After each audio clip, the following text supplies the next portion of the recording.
Hello student, welcome to Validi nursing academy. हम पढ़ रहे हैं बीएससी नर्सिंग फोर्थ सेमेस्टर का, जो कि है आपका एडल्ट हेल्थ नर्सिंग सेकंड। वो सब्जेक्ट हम पढ़ रहे हैं जिसका हमारा है यूनिट फर्स्ट, जिसमें अभी हमारा चल रहा है disorder of the year. Disorder of the year में मैंने मेनली जो बाकी डिसऑर्डर्स ऑफ द ईयर है मैंने बता दिया है मेरे प्रीवियस वीडियो में, आप जाके चेक कर सकते हैं। अभी मैंने हम जो पढ़ रहे थे वो था आपका ओटाइटिस एक्सटर्ना। ओटाइटिस एक्सटर्ना का आपका फर्स्ट पार्ट मैंने पढ़ा दिया है। फर्स्ट पार्ट में आपको इंट्रोडक्शन, डेफिनेशन, क्लासिफिकेशन, इडियोलॉजी और रिस्क फैक्टर आपको उसमें मिल जाएगा। सेकंड जो हम लोग पढ़ेंगे अब आता है उसके आगे का पैथोफिजियोलॉजी। तो बने रहिए मेरे चैनल पे, मेरे चैनल को लाइक करें, सब्सक्राइब करें और बेल आइकन पर क्लिक करें। ओके, सो आपका है आपका पैथोफिजियोलॉजी।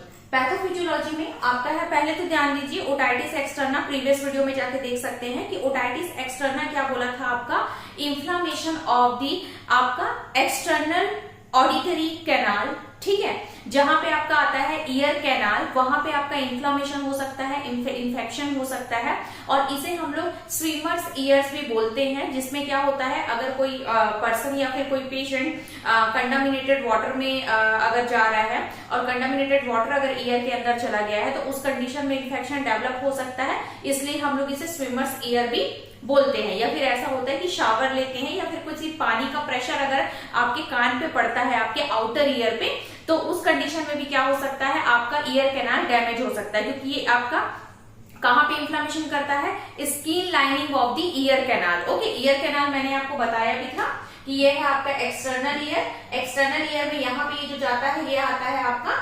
एक्सटर्नल ऑडिटरी कैनाल, या फिर इसे हम लोग ईयर कैनाल भी बोलते हैं। ओके, सो आपका है नेक्स्ट पैथोफिजियोलॉजी।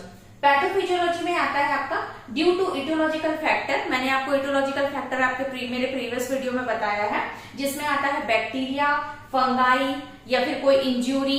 इस कंडीशन में क्या हो सकता है, अगर आपके ईयर के अंदर चला गया है, आपके आउटर ईयर में हो चुका है, बैक्टीरिया आ गया कंटामिनेटेड वाटर की वजह से, या फिर कुछ एक्सीडेंट हो गया, इंज्यूरी हो गया, उस कंडीशन में आपका आउटर ईयर जो हो गया वो क्या हो गया, डैमेज हो गया।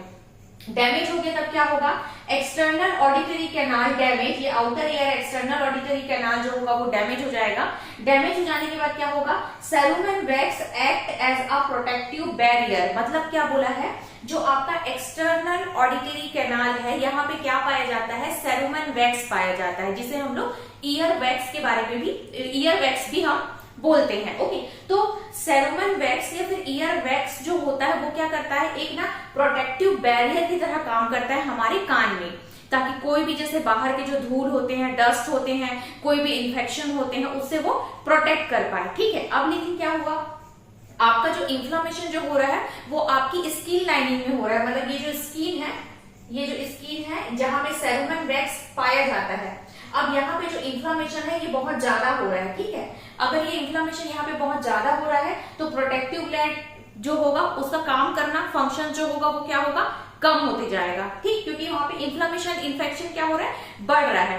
अब क्या होगा, अब स्किन लाइनिंग में क्या होगा, पीएच का अल्टरेशन होगा। ठीक है, पोटेंशियल ऑफ हाइड्रोजन, जिसे हम लोग बोलते हैं पोटेंशियल ऑफ हाइड्रोजन, इसमें क्या हो सकता है, ये तो आपको पता ही है कि इसमें क्या होगा, आपका अगर आपका 7 आता है पीएच तो वो आपका न्यूट्रल होता है, और इसमें हम लोग एल्केलाइन हम लोग देखते हैं या तो फिर एसिडिक देखते हैं। ठीक है, एसिडिक और एल्केलाइन लेवल हम लोग पीएच में चेक करते हैं। अगर वो चीजें इम्बैलेंस होती है, अगर वो चीजें इम्बैलेंस होगी तो वहां पे क्या हो जाएगा, इन्फ्लामेशन हो जाएगा, इन्फ्लामेशन अकर।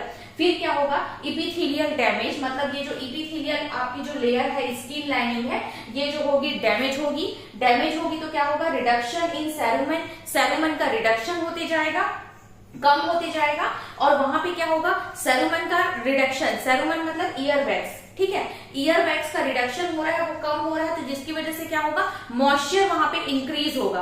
आपको पता होगा जैसे ही जो भी जगह में अगर मॉइस्चर होता है तो वहां पे बैक्टीरिया को ग्रोथ करने में बहुत ज्यादा हेल्प मिलता है, बैक्टीरिया बहुत अच्छे से मल्टीप्लाई होते हैं। तो उस कंडीशन में मॉइस्चर का ग्रोथ होगा तो micro organism growth increase the micro organism growth, micro organism का ग्रोथ जो होगा वो क्या हो जाएगा, इंक्रीज हो जाएगा। ठीक है, मतलब क्या बोला है आपका, सबसे पहले ड्यू टू इटियोलॉजिकल फैक्टर, कौन कौन से फैक्टर, या तो फिर बैक्टीरिया, फंगाई, इंजुरी, ठीक है, किसी भी तरीके से अगर एक्सटर्नल ऑडिटरी कैनाल जो होगा वो डैमेज हो जाएगा, ठीक है, किसी भी तरीके से जो एक्सटर्नल ऑडिटरी कैनाल है ये अगर डैमेज हो जाता है तो क्या होगा, आपका पीएच अल्टरेशन होगा, ठीक है, क्योंकि वहां पे आपका एक्सटर्नल ऑडिटरी कैनाल की जो स्किन लाइनिंग है वो उसमें इन्फ्लामेशन हो गया है या फिर वो इन्फेक्शन हो गया है, तो उस कंडीशन में वहां का जो पीएच बैलेंस जो होगा वो क्या होगा, अल्टर होगा, या तो वो क्या हो सकता है, एसिडिक हो सकता है, या तो फिर वो एल्कलाइन हो सकता है, या तो वो अम्लीय हो सकता है, या तो वो क्षारीय हो सकता है, ठीक है। अब उस कंडीशन में क्या हो जाता है, बैक्टीरिया को बहुत ज्यादा हेल्प मिल जाता है ग्रोथ करने के लिए, क्योंकि ये हमारे अब ये हमारा पीएच जो होता है वो न्यूट्रल रह के बैलेंस करने का काम करता है हमारे स्किन लेयर को।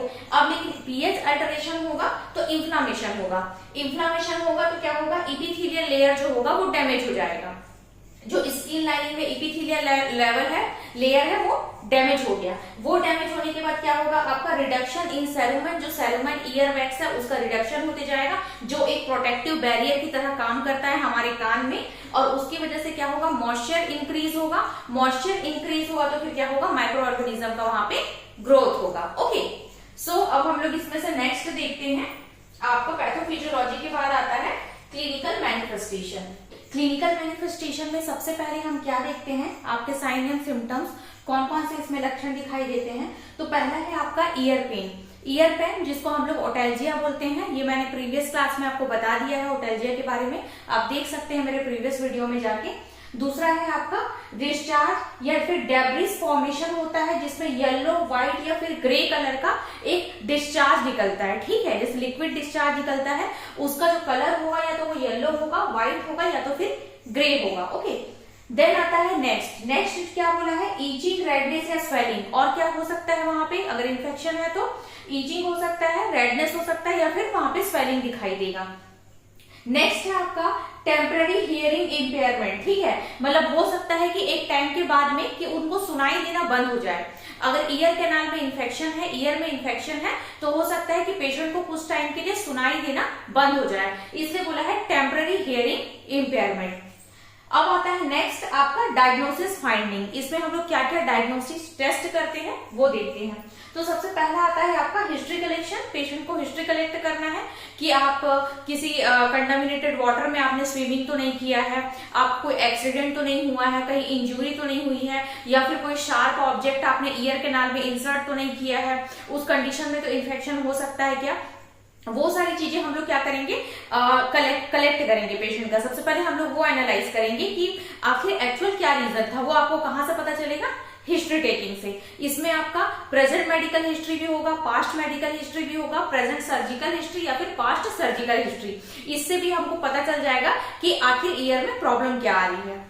फिर आता है आपका फिजिकल एग्जामिनेशन में हम लोग क्या देखेंगे, redness of the year, fullness of the year, ठीक है, ईयर में क्या क्या वहां पे रेडनेस दिखाई दे रहा है क्या ईयर के स्किन के एरिया पे, या फिर वहां पे फुलनेस दिखाई दे रहा है क्या, हल्का सा स्वेलिंग दिखाई दे रहा है क्या, ये हम किसमें देखेंगे, आपका फिजिकल एग्जामिनेशन में। ओके, देन आता है आपका कल्चर ऑफ कैनाल डिस्चार्ज, जो ईयर कैनाल जो है वहां पे जो डिस्चार्ज हो रहा है, जैसे कि पस डिस्चार्ज हो रहा है या फिर ब्लीडिंग हो रही है, तो उस टाइप का जो भी डिस्चार्ज हो रहा है उसका हम लोग कल्चर करेंगे, ठीक है, मतलब हम लोग उसको चेक करेंगे माइक्रोस्कोप में जाके हम लोग उसको चेक करेंगे कि कौन सा बैक्टीरिया है, वो इन्फेक्शन कितना स्प्रेड हो रहा है, वो सारी चीजें हम लोग चेक करेंगे। तो जो आपका डिस्चार्ज मटेरियल है उसका हम लोग कल्चर करेंगे। फिर आता है आपका इमेजिंग टेस्ट में क्या हम लोग करते हैं, आपका to look the sign of the bone infection in the ear canal, ठीक है, मतलब कहीं ईयर कैनाल में आपका बोन तो नहीं है। तो इमेजिंग टेस्ट में आपका क्या क्या आएगा, आपका सीटी स्कैन और एमआरआई। ओके, सीटी स्कैन और एमआरआई हम लोग चेक करेंगे आपका इमेजिंग टेस्ट में कि हम बोन में तो कहीं इन्फेक्शन फैल नहीं गया है, बोन में तो इन्फेक्शन कहीं नहीं चला गया है। ओके, तो ये था आपका साइन एंड सिम्टम्स हमने देखा। फिर आता है डायग्नोसिस फाइंडिंग, अब आता है आपका मैनेजमेंट। ओटाइटिस एक्सटर्ना, जो कि आपका क्या है, आउटर ईयर या एक्सटर्नल ईयर में अगर इन्फ्लामेशन या इन्फेक्शन हो जाता है तो उसे हम लोग ओटाइटिस एक्सटर्ना बोलते हैं। उसका क्या मैनेजमेंट है, तो सबसे पहले क्या बोला है आपका ईयर इरिगेशन, ईयर इरिगेशन करना, उसमें क्या करते हैं हम लोग, to clean the external auditory canal. External auditory canal जो मैंने बताया था आपको, ईयर कैनाल, उसको क्लीन करते हैं to remove the debris, impacted wax और फॉरेन बॉडीज। ठीक है, उसके अंदर जो भी चीजें मटेरियल है, इंपेक्टेड वैक्स है, डेब्रिस है या फिर कोई फॉरेन बॉडी है, उसको हम लोग रिमूव करते हैं। वो हम लोग कैसे रिमूव करते हैं, सलाइन वाटर सॉल्यूशन। क्या यूज करते हैं, सलाइन वाटर सॉल्यूशन। नॉर्मल जो हमारा नॉर्मल सलाइन होता है ना, NS, वो हम लोग क्या करते हैं, आपका ईयर में हम लोग इंसर्ट करते हैं और फिर हम लोग उसको अपोजिट डायरेक्शन में हेड डाउन करके उसको निकालते हैं। तो इससे क्या रहता है, अंदर में जो भी इंफेक्टेड मटेरियल है वो जो हो वो निकल जाए। तो वो है पहला आपका ईयर इरिगेशन, ये सबसे पहले हम लोग करते हैं अगर वहां की स्किन लाइनिंग में इंफेक्शन है तो। नेक्स्ट है आपका डिब्राइडमेंट। डिब्राइडमेंट में हम लोग क्या बोलते हैं, the infected debris should be gently and थ्रूली remove from the canal with suction and dry cotton swab under adequate line. मतलब क्या बोला है, डिब्राइडमेंट में आपका जो भी इन्फेक्टेड डेब्रिस जो है उसको क्या करते हैं, जेंटली या फिर थ्रूली remove from the ear canal. किसके थ्रू हम लोग करेंगे, सक्शन के थ्रू करेंगे। ठीक है, मतलब जो भी ईयर कैनाल में जो भी आपका इन्फेक्टेड मटेरियल प्रेजेंट है, ठीक है, उस मटेरियल को हम लोग क्या करेंगे, सक्शन के थ्रू हम लोग रिमूव करेंगे। ओवरऑल यही बोल रहा है। डिब्राइडमेंट में क्या होता है, निकालना। दैट मीन्स क्या बोल रहा है, आपका ईयर कैनाल में जो भी आपका इन्फेक्शन है हम लोग उसको क्या करेंगे, सक्शन के थ्रू निकालेंगे और dry cotton swab under adequate the line. ठीक है, उस लाइन में हम लोग क्या करेंगे, ड्राई कॉटन स्वैप को अप्लाई करेंगे ताकि जो भी स्किन लाइनिंग जो डैमेज हो रही है वो डैमेज ना हो पाए या फिर उस डैमेज से प्रोटेक्ट कर पाए, क्योंकि सक्शन जा रहा है अंदर ताकि हम लोग उस चीज को निकाल रहे हैं मटेरियल को।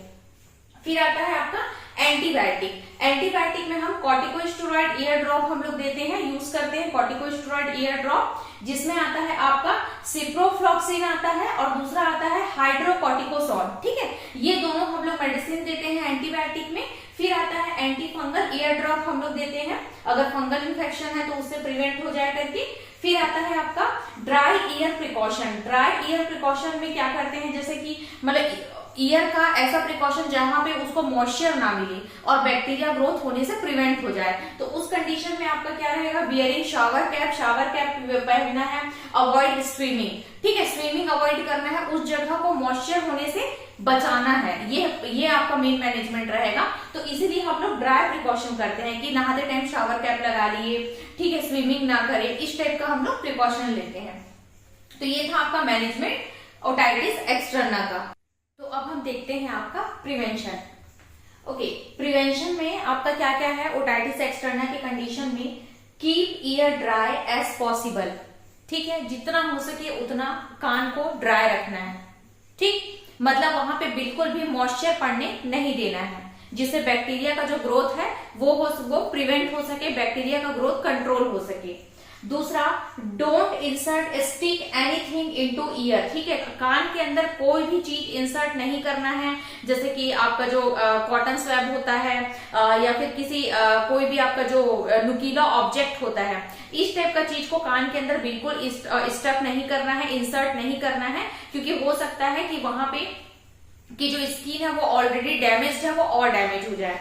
फिर आता है आपका if you had a year surgery. अगर ईयर सर्जरी हुआ है तो first consult doctor before use any type of year drop. अगर पहले ईयर सर्जरी हो चुका है, पहले ड्यू टू एनी रीजन, अगर किसी और कारण की वजह से अगर ईयर सर्जरी हो चुका है और उसके बाद अगर ईयर में इन्फेक्शन हो रहा है, उसके कुछ सालों बाद इन्फेक्शन हो रहा है, तब भी आपको जब तक डॉक्टर से के बिना कंसल्ट के कोई भी ईयर ड्रॉप यूज नहीं करना चाहिए। तो ये था आपका कुछ प्रिवेंशन ओटाइटिस एक्सटर्ना का।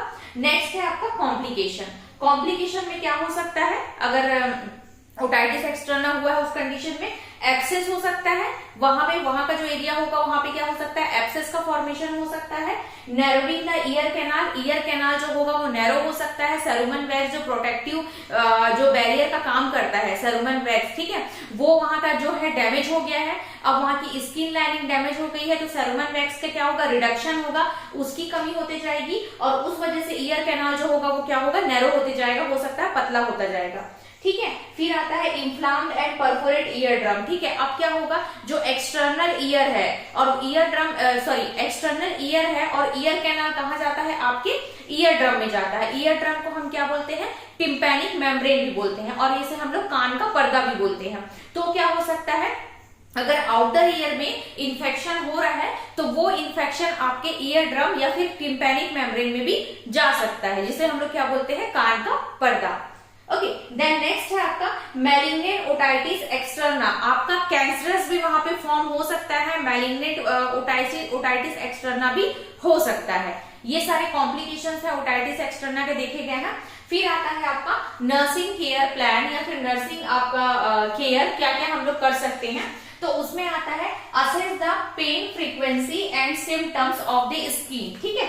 मतलब इसमें हम लोग क्या देखते हैं, आपका पेन की फ्रीक्वेंसी, कि पेन किस लेवल तक का है उसको असेस करना, और symptoms of the skin, skin में क्या क्या रेडनेस दिख रहा है, स्वेलिंग दिख रहा है आपका, या फिर रेड स्पॉट्स दिख रहे हैं, वो सारी चीजों को क्या करना है, पहले असेस करना है, सबसे पहले वो करेंगे। फिर आता है आपका check the vitals of the body, vitals उसका टेम्परेचर कैसा है, आपका पल्स रेट कैसा है, रेस्पिरेशन कैसा है, ये सारी चीजें हम लोग वाइटल्स चेक करेंगे। फिर आता है आपका advice patient to talk less and avoid irritation, ठीक है, या फिर इरिटेट बोलते हैं ना वो, जिसमें क्या होता है, पेशेंट को एडवाइस करेंगे कि आप बातें कम करो, क्योंकि क्या होता है जब हम लोग बात करते हैं, ठीक है, तो हमारा जो मैक्सिलरी साइनस है ये, अब जब हम लोग बात करते हैं तो ये जो है आपका किस पे कनेक्टेड है, आपके ईयर पे कनेक्टेड है, तो उसमें क्या होगा, कंटिन्यू प्रेशर पड़ेगा बोलने से। तो उस कंडीशन में क्या हो सकता है, पेशेंट को और ज्यादा तकलीफ होगी। इसीलिए क्या बोलते हैं कि आप बात कम करो और इरिटेट भी मत हो, ठीक है। क्या होता है, पैनिक हो जाते हैं पेशेंट, इरिटेट होते हैं, तो इरिटेशन भी अवॉइड करवाना है। फिर आता है advice patient to adequate fluid, अच्छा फ्लूइड या फिर लिक्विड डाइट लेने के लिए बोलना है, और ज्यादा बाइटिंग वाला डाइट लेने के लिए नहीं बोलना है, मतलब चबाने वाला डाइट लेने के लिए नहीं बोलना है, ठीक है। फिर आता है advice adequate knowledge for prevention of disease, उनको नॉलेज प्रोवाइड करना है कि आप कैसे इस डिजीज से प्रिवेंट हो सकते हो। जैसे मैंने वही बताया था कि हमेशा ईयर को ड्राई रखें, कोई भी ऐसा शार्प ऑब्जेक्ट को इंसर्ट ना करें, ये सारी चीजें हमको नॉलेज देनी है पेशेंट को कि उस एरिया को कैसे हम लोग मेंटेन रख सकते हैं। फिर आता है advice patient to proper follow up, doctor से प्रॉपर फॉलो अप लेने के पेशेंट को एडवाइस करना है। ओके, सो ये था आपका ओटाइटिस एक्सटर्ना। ओटाइटिस एक्सटर्ना जिसमें क्या होता है, inflammation and infection of the external auditory canal या फिर ईयर कैनाल, वहां पे क्या हो सकता है, इन्फ्लामेशन या इन्फेक्शन हो सकता है। और इसे हम लोग स्विमर्स ईयर भी बोलते हैं, क्योंकि क्या होता है, जब कभी कंटामिनेटेड वाटर अगर ईयर में चला गया, या फिर जब हम लोग नहाते हैं और शावर या किसी पानी का प्रेशर अगर कान में चला गया, और उस कंडीशन में अगर हमारी स्किन लाइनिंग डैमेज हो जाती है, तो उसे हम लोग क्या बोलते हैं, आपका ओटाइटिस एक्सटर्ना, जिसका मैंने आपको इंट्रोडक्शन बताया, डेफिनेशन बताया, आप मेरे प्रीवियस क्लास के देख सकते हैं पार्ट 1 में ओटाइटिस एक्सटर्ना का, उसमें आपको इंट्रोडक्शन मिलेगा, डेफिनेशन मिलेगा, aetiology, risk factor, classification, pathophysiology फिर मैंने बताया आपको, डायग्नोसिस फाइंडिंग देखे हमने, मैनेजमेंट देखा, प्रिवेंशन देखा, कॉम्प्लिकेशन देखा एंड नर्सिंग केयर प्लान भी देखा। ओके, सो आप लोगों को ऐसे ही वीडियो और आगे मिलते रहेंगे। अभी हम लोग और आगे पढ़ेंगे आपके डिसऑर्डर ऑफ द ईयर में नेक्स्ट टॉपिक, तो मेरे चैनल पे कंटिन्यू बने रहिए और मेरे चैनल को लाइक एंड सब्सक्राइब करिए। Thank you.